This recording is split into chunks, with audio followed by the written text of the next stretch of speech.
Hi everyone, Leo Babauta from Zen Habits here, and in this video I am going to conquer procrastination once and for all. You are going to be blown away because we're going to cure it for you for good. Okay, maybe I'm joking a little bit because, this is a struggle for a lot of people. Procrastination, avoidance, moving in the other direction from the hard task that we have to face. But it is something that I've spent a lot of time working on for myself. I'm not saying I don't struggle with it once in a while, but I have, for the most part, learned how to overcome this. And I've really been digging into how to train others in it, working with people one-on-one, in groups, deeply in my Fearless Mastery program, for example, but also in my membership program, and finding ways to help people with this. So I'm going to give you my top tips for overcoming procrastination and how to train yourself to actually face difficult tasks that you want to avoid. So let's dive into it. Before I get into the actual tips, let's look briefly at what's going on. So what's going on when you are procrastinating? Well, there's something scary or difficult or uncomfortable about the task. And so we have a certain emotion that comes up. Let's say it's dread or overwhelm or anxiety or fear, something like that. And we're like, oh.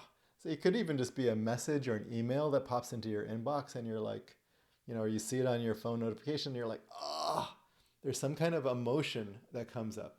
Now, we usually don't recognize the emotion, but you might think of it as fear, overwhelm, anxiety, dread, something like that, right?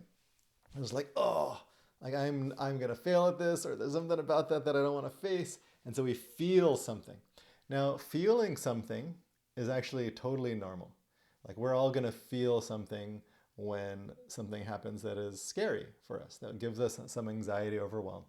And so we're just gonna feel it, and then from that, we have trained ourselves to turn away from it. And again, that is actually fairly normal to turn away from some really difficult emotion, the thing that's triggering some difficult emotion. That's normal. We turn away from it. We disconnect ourselves from the connection from that person or that project.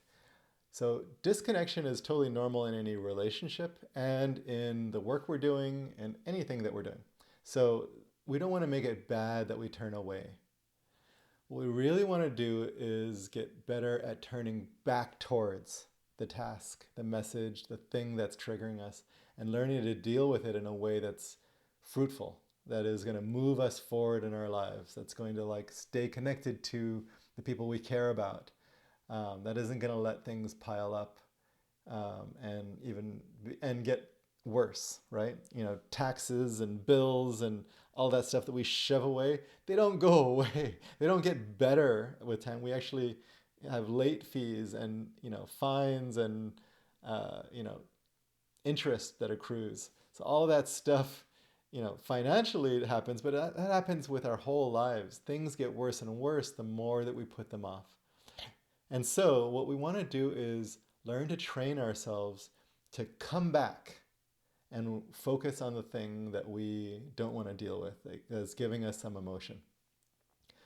And part of this training is that we are going to learn that that emotion is actually not that bad. We can deal with that emotion. It's actually something that we have capacity to deal with. We have the resilience to be able to handle that stress. And that is a trust in ourselves that we have to build up through practice, through training. Imagine if you were going to like work out and you're like, I need to build up strength through bench press or squats or bicep curls or whatever it is that you want to do. Pull-ups better than bicep curls. So you're going to do some kind of exercise that's going to build up some strength, right? But when you start out, you're not going to tackle the hardest thing and expect yourself to have the strength that you need to tackle that. You're going to start out with lighter weights, and then you're going to build up, and over time, you will build that strength. Well, that's what we're training here. The first thing that we're training, just like with exercise and strength, is we are training trust in ourselves to be able to handle a difficult task, a difficult emotion, and be able to turn towards it. So we're learning to trust ourselves to be able to handle that. That's the first thing, is trust in ourselves to handle something difficult. The second thing that we are building up is the capacity to handle that. Because we might not actually have the capacity to handle anything really hard if we have been shrinking that capacity over time. And now going back to the muscle analogy, if we don't use, maybe at one point you're able to like lift huge weights, right? You're pressing that barbell over your head and lifting huge weights. But if you haven't used it for years, if you've let yourself avoid exercise, those muscles will diminish. They will lose capacity and you have to build back up. And so we need to build up the capacity to actually face difficult things.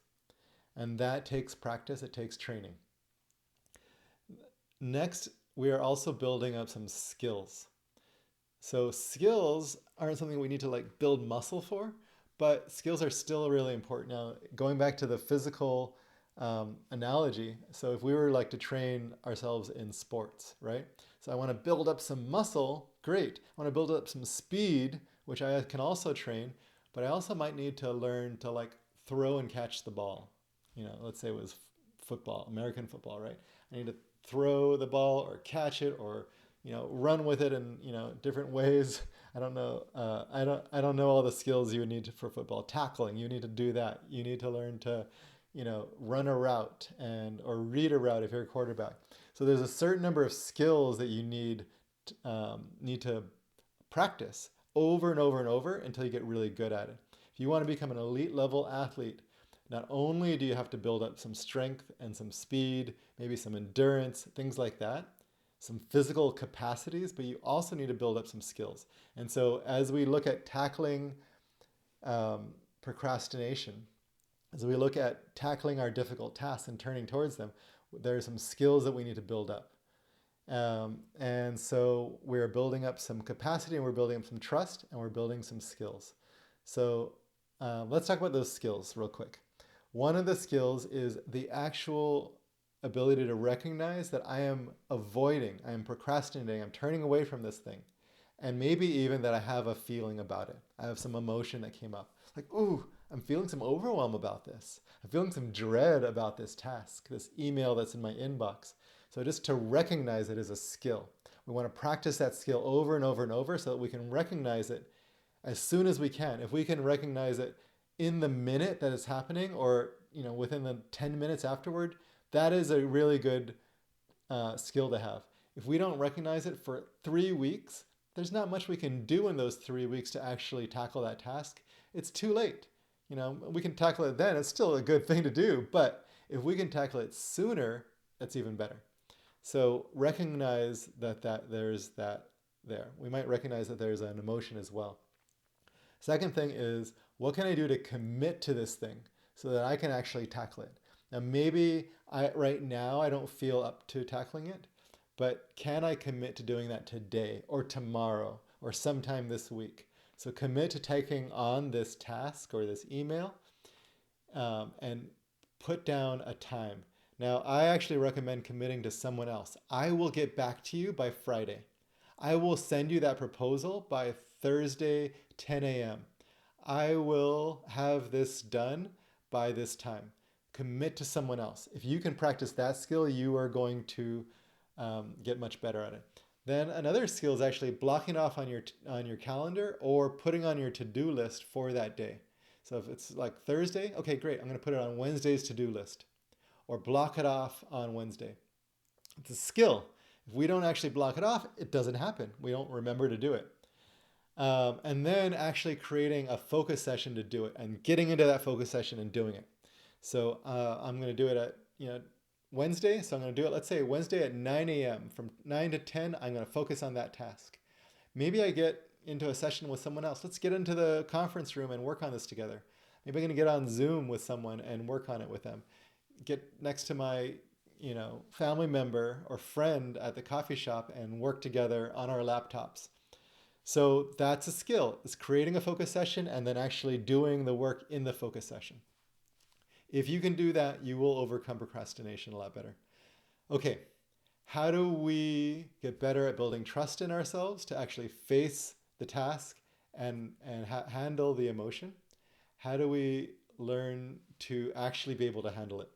Well, What we want to do is shrink down the difficulty. If you're going to learn to lift weights, you don't want to be lifting 500 pounds to start with.